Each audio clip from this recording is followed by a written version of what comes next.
Hi, and welcome to Board with Life News for September 7th. Today I'm going to talk about Gateway Uprising, Key to the City London, Escape from 100 Million BC, Fantasy Flight possibly losing the Games Workshop license, and the Kickstarter for Word Domination. Let's get to it.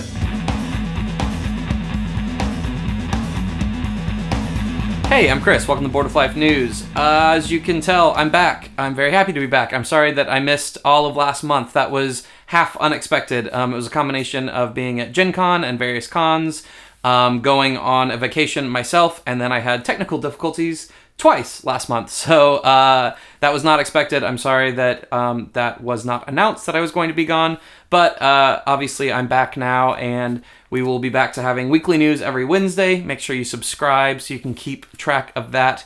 And just a reminder, we are no longer on the Board with Life channel, as you can see by whatever signifies that on YouTube, or the Moonrat channel, which we were on. Now we are on my channel, Chris Bryan Games. So if you think you've subscribed to this, maybe you haven't subscribed to it, but go ahead and do that, and that's great. Okay, on to board game news.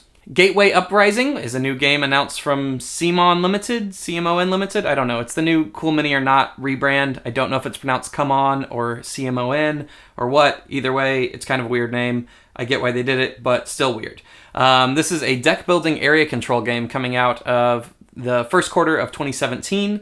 It's a little bit interesting. It was unsuccessfully kickstarted back in 2015, and it looks like CMON or whatever has picked it up to distribute now and produce. The artwork is incredibly good. It's very evocative and cool, and deck building mixed with area control is kind of interesting. A couple of new games are trying that these days, so it might be really good.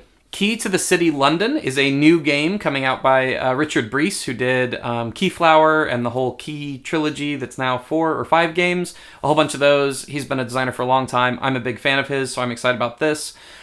Key to the City London seems like a sort of re-implementation of Keyflower. It seems very, very similar, where you're kind of bidding on tiles and then getting the tiles and adding them to your city and stuff like that. And the tiles give you victory points in various ways and resources and all that kind of stuff. I think Keyflower is a really strong game by him, and so I'm excited to see kind of what this iteration might bring. Escape from 100 Million BC is a new title from IDW and Pandasaurus Games. It's designed by famous designer Kevin Wilson. In the game, you are stranded time travelers that are desperately trying to rebuild your time ship before volcanoes and dinosaurs and stuff kill you.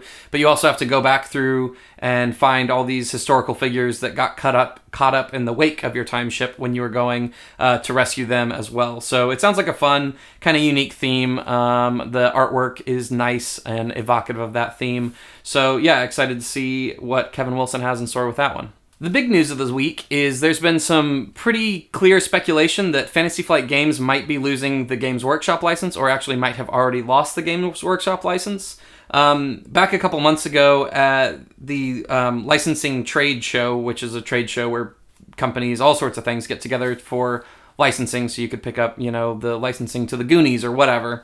Games Workshop was looking for licenses on a bunch of their games, including a bunch that Fantasy Flight owned, including like Blood Bowl, Fury of Dracula, Talisman, things like that. Recently on the Fantasy Flight Games website, they've taken down their PDFs for the Warhammer Fantasy role-playing game, stuff like that. So at Gen Con, Fantasy Flight Games announced that they were going to be making Rune Wars, which is like a miniature skirmish game, which is what Games Workshop is mainly known for. So that might be a thing that made Games Workshop mad, or it might be a thing where they knew they would be not renewing the license or losing it, so they kind of made a game of their own.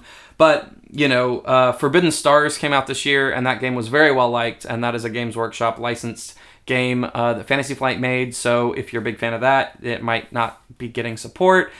Fury of Dracula was out of print for ages and came back in print recently, but that might be going out of print again. So if any of those Games Workshop games that Fantasy Flight makes that you're a fan of, that you haven't purchased yet, you might want to purchase them, because they might not be making them anymore. Neither company has had an official announcement yet or anything like that. This is just speculation and kind of rumor with unconfirmed sources, whatever. But there are a couple signs that point to it being true. So that's definitely big happenings in the board game world. This week's Kickstarter is for Word Domination. This is an area control word game, which is really interesting. It's a cool combination. basically in the game you're spelling words, and when you spell a word you put a cube on the letter. There's a kind of a group of letters in the middle of the table, so you can then get control of that letter if you use it the most, and then you are the only one then that can use that letter. Hard to use letters like X and Q and things. I don't know if Q is one of them, but X are like weapon cards because you're evil mastermind saint trying to steal world landmarks, I guess. But hard to use letters give you like additional bonuses and stuff like that. So it's a very interesting take on the game, and it sounds a lot like Paperback, the Kevin Fowler game that came out a couple years ago that was a deck building word game that was very popular. And he's actually on board as like a consultant, and a lot of the game definitely seems like it has kind of his touch on it, the art style, the packaging, all that kind of stuff. And so that's very interesting. If that sounds like something you might be interested in, it is $30 right now on Kickstarter. That is the news for this week. Thanks so much for tuning in. Make sure you subscribe to this channel. Make sure you share this on social media and stuff so we can get viewers, because I love getting viewers and it makes me happy, and hopefully it's helpful to people in the board game community that I am doing weekly board game news, and make sure people know that I'm back, I guess.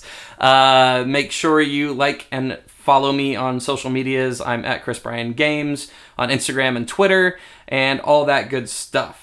Okay, the question this week comes from @GetLouder via Twitter, and he asks, what did you do on your summer vacation?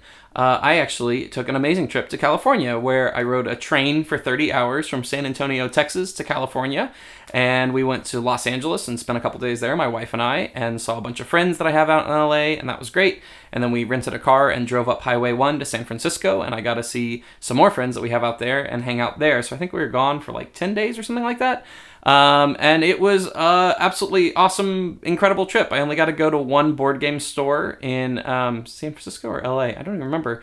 But it was really cool, and I don't remember the name of it. I'm sorry. But if you follow me on Instagram, I posted a picture of it, so you can see that there.